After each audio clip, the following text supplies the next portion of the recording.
Every day for the past 4 or 5 years, I've had to take painkillers every night to where I'm not in agonizing pain. What's up, y'all? It's me. For many people, my existence is a soulless, Asmongold is a fascist, degenerate millionaire who has cockroaches crawling on him because he can't throw out his fast food garbage. You know, I've got a story to tell you guys, and this story involves some bullshit. I like kind of being the villain. He is an amazing guy. I am an animal. I am, almost 30 now, and I play video games all day. I live with my mom. What are you most excited about? People that hate me for living the way that I do. It's mainly the people that push themselves into a circular hole whenever they're a square peg. Asmongold is in the final stage of becoming a roach. I'm a triangle. I'm not like any of this other stuff. I'm myself. Asmongold makes millions of dollars per year, yet he lives the same life in the same house where he once lived on food stamps while taking care of his mother. I lived this exact same life whenever I was 21.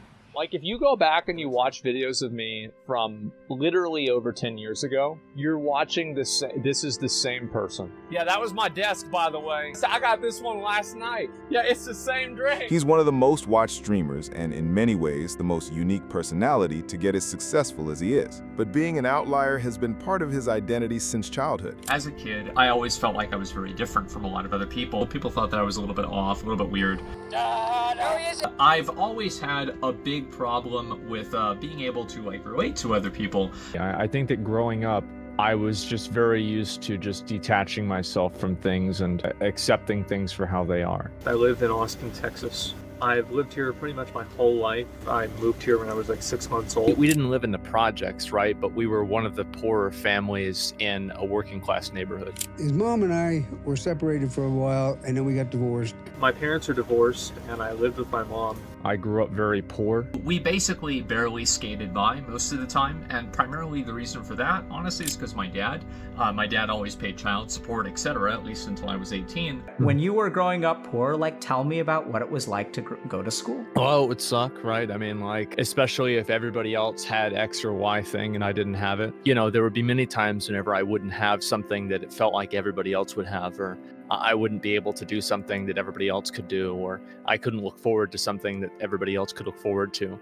And it did feel bad to be like that one person that didn't have it. This early challenge taught Zach a powerful truth that's going to become the core of his personality. I cared a lot about wearing Nike. I cared a lot about wearing nice shoes. I really tried to take myself seriously. I remember my mom bought me a really expensive pair of shoes at Academy, and it was awesome, and I'd go and show them off, and people would think I was cool, etc. I tried to have a good impression, do the right things, say the right things, wear the right things, be the right kind of person. These types of things and the materialism of it was very appealing to me. It was very important to me. It was part of who I was as a person. I basically allowed that to kind of be part of what I identified myself as. That was the case all through elementary school and also all through middle school. The real formative moment for me personally was in high school. At the very beginning, I went to a more upscale, a richer high school. Much more superficial, much more like a higher class high school, because my dad wanted me to go there. The kids would drive the Hummers to school, and it was very obvious that these kids did not buy their cars from their McDonald's part-time job, okay? I didn't really fit in there. They were very brand conscious. They were very conscientious about what they would wear, how they would look, how they would appear.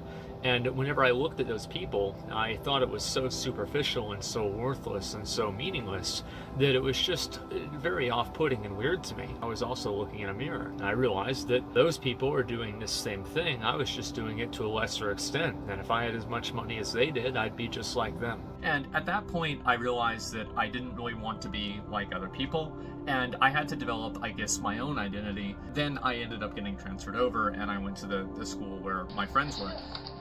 Fucking quit! It was at an early age that he began developing hyper-competitiveness and love for games. He was always into video games. So computer nerds? Yeah, I was basically a computer nerd in a lot of ways, yeah. When he could not stand up, we had a big ottoman. He would be leaning on that thing, playing Mario. Well, I would go and I would repair the computer, so different classes. It was really fun. I enjoyed it a lot, actually. Cameron, what just happened in the game?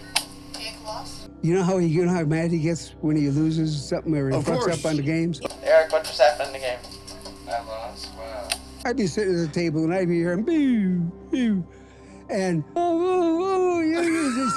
it's just getting all, And then, oh, he throws the controller down. So who'd you lose to? You. Yeah. And he throws himself on the floor. No. I wanted a video camera whenever I was 11 years old. I've been making videos and doing videos, and I've always been interested with like film and everything like that. I've been making videos ever since I was 8 or 9 years old with my friend's video camera. On Christmas 2001, I was 11. My dad got me a video camera for Christmas, and ever since then I've been making my own videos. I was uploading videos to MySpace. I've always loved the idea of making videos and sharing my life and sharing things that I think are funny with other people. Like if I was born in like today's day and age, I would have unironically been 6 or 7 years old uploading content to YouTube. In 2006, Zach stepped into a world that would shape his life in ways he could never have imagined. I started playing WoW in 2006 in July. I bought the game, and I didn't ever even play it. I bought the game from this kid at school in my computer class. I take the game home and I put it on my bookshelf, and I just didn't really think about it for probably 3 or 4 months. My buddy had just come back from the summer because like his dad lives up the street, so he had just showed up, and we had been playing Halo and all that other stuff. And so we didn't really we were kind of bored of playing Halo. Like we would just get up and play Halo and then go back to bed. That's it. That's all we do. He saw that I had in my bookshelf, I had this little box, and it was a World of Warcraft game. He's like, dude, you have World of Warcraft? I'm like, yeah, I have the game. And he's like, dude, this is the best fucking game.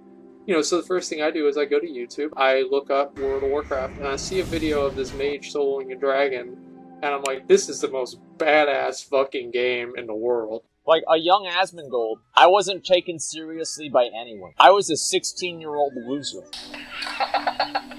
I would go to school, the teachers would treat me like a fucking idiot, because I was a fucking idiot. I mean, it's not like, oh wow, you know, they're so mean to me. No, they're not mean to me. It's because I was a fucking idiot. You have your friends that are planning out, you know, I want to be this, I want to be that. And they're talking about going to school and going to college. You have friends that have had girlfriends at that time, like 3 years. They're talking about actually, you know, being really serious. And, you know, things get more serious between the two of them. Life is progressing onward, and for me personally, I always felt like it wasn't really, like, it wasn't progressing for me. You know, that kind of changed a little bit whenever I went in the Burning Crusade. The Burning Crusade was whenever we went to Steak and Shake, remember? Sure, I remember. Flash, fantasy, and fixation are the features that contribute to the addiction that millions cannot shake.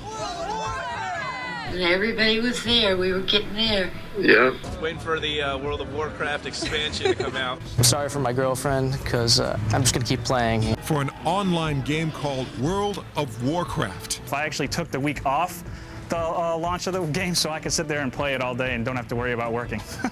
There's a new version that's about to erupt on the scene. And I come from Mexico just to get Burning Crusade. Got it. And we went home and loaded up. Yeah. And then so the game comes out, and it puts me on an even playing field for the first time in my life with anybody else. You know, I became a successful player, and then a successful officer, and then a successful raid leader in my guild. So Zach, what have you been trying to push the guild to do? Wow. It's not, you know, how smart they are, how old they are, what credentials they have, or anything like that. The only thing that matters is the effort that I can put into game versus the effort that they can put into the game. I went from having people like call me, you know, loser or whatever, to like complimenting me and like saying, you know, you've been working, you know, this is like, you know, your character's really great, you know, you're doing a lot of DPS, you're a great leader, and so all this other stuff. And for a young Asmongold, this acceptance meant the world. I was just then, you know, like getting to become an upperclassman in high school, going from like a boy into a man. You know, and it was the first time that I was really stepping out into the world and interacting with people that were older than me, and actually becoming part of the world at large rather than just a small group of friends and then school. And I think that gave me a certain amount of self-esteem that you can't really get anywhere else. His love for making videos and his passion for World of Warcraft merged in the next hobby he took on. I made my YouTube channel right after I graduated from high school. Joined August 29th, 2008. I made this YouTube channel because I was going to go to school in the spring. I was ready to go to business school, and I had been accepted. And what happened is my mom got sick. I felt that I kind of had to stay home, and so I kind of was taking care of her and helping her. What's up, y'all? It's me. It's your boy Asmongold. I made this YouTube channel just because, you know, as I said, I've always loved doing videos, and I've loved Warcraft, obviously. And so I decided at that point that, you know, I would take that time and I would really do what, you know, a lot of people had been asking me to do. You know, I just kind of wanted to make these videos and help people. And today we're going to be talking about something big. It's about how to get achievements. All I did back then was make WoW guide videos. That was all I did. Today, I want to show you guys how to solo Mythic Blackhand to farm for the Ironhoof Destroyer. I would literally just Google something and I'd be like, this guide sucks, I can do it better. And then I'd go up there and I'd do it better. Today we're going to learn how to farm Borean leather. At the same time this was happening, like a lot of my friends were obviously going through college, finishing college, you know, having girlfriends, like moving in and everything. And I was worried about, you know, number one, my mom dying, number two, being homeless. At this point, I pretty much had no money. You know, my mom didn't have a job, I didn't have a job. This was the time where I was pretty much, ironically, at the peak of my degeneracy. I was probably one of the highest rated warriors in WoW. At the time, it was great, but not necessarily in real life. I went to the dentist and they did like a complete, I don't know, like a diagnosis or an exam on my mouth. And they said it would be $50,000 to get all my teeth and everything fixed. If you look at my old videos, a lot of my old videos, you'd notice that when I smile, I cover my mouth when I smile. And if I didn't do that, I would lose my teeth, and that'd be pretty much it. Throughout the next 7 years, I was not able to afford dental care, and I was not able to afford really any sort of medical care whatsoever. I would have these toothaches that would get so bad that I would pass out from the pain. And a lot of my teeth fell out. During this period, Zach tried a few jobs, but none lasted very long. Worked at the IRS for a while, tried to work at Sam's Club, didn't really go very well. Zach, that's me, by the way. I thought that I would just have a shitty job, play video games for my whole life, and then die. I was not motivated to go to school or to get a job, and let me fucking tell you something.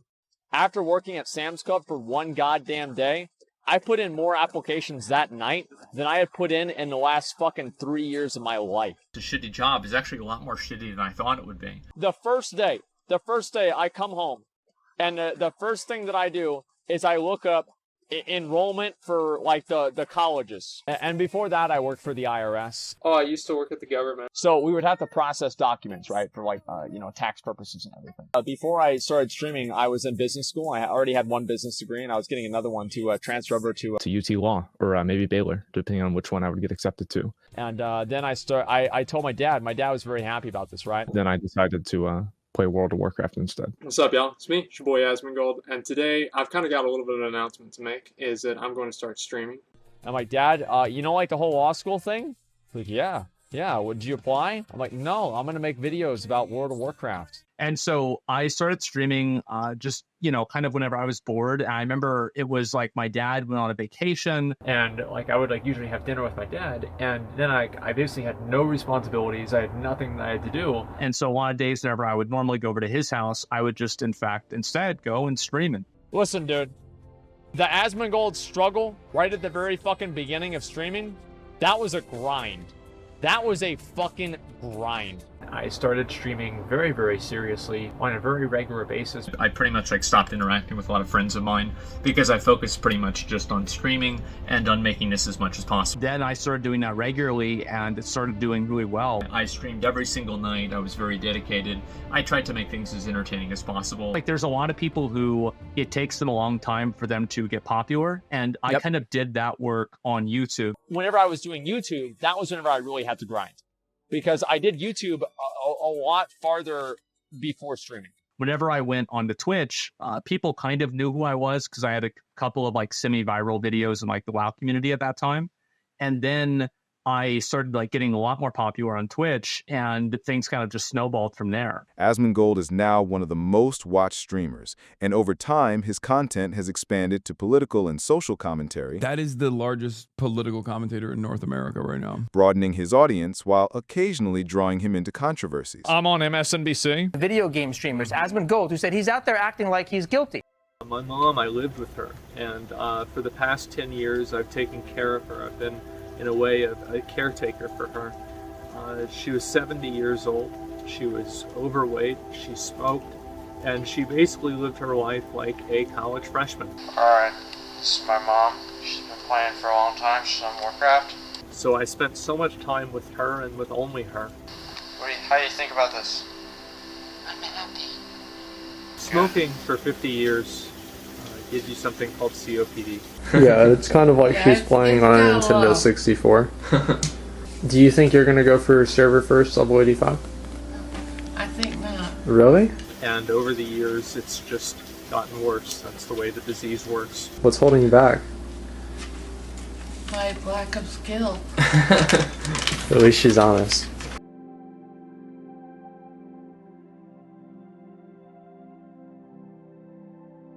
Asmongold stands as a polarizing figure because he embodies a rare online authenticity. His words aren't crafted for approval, but spoken exactly as he sees them. It is this unfiltered honesty that allows people to see themselves in him, making his character deeply relatable despite the controversies around him.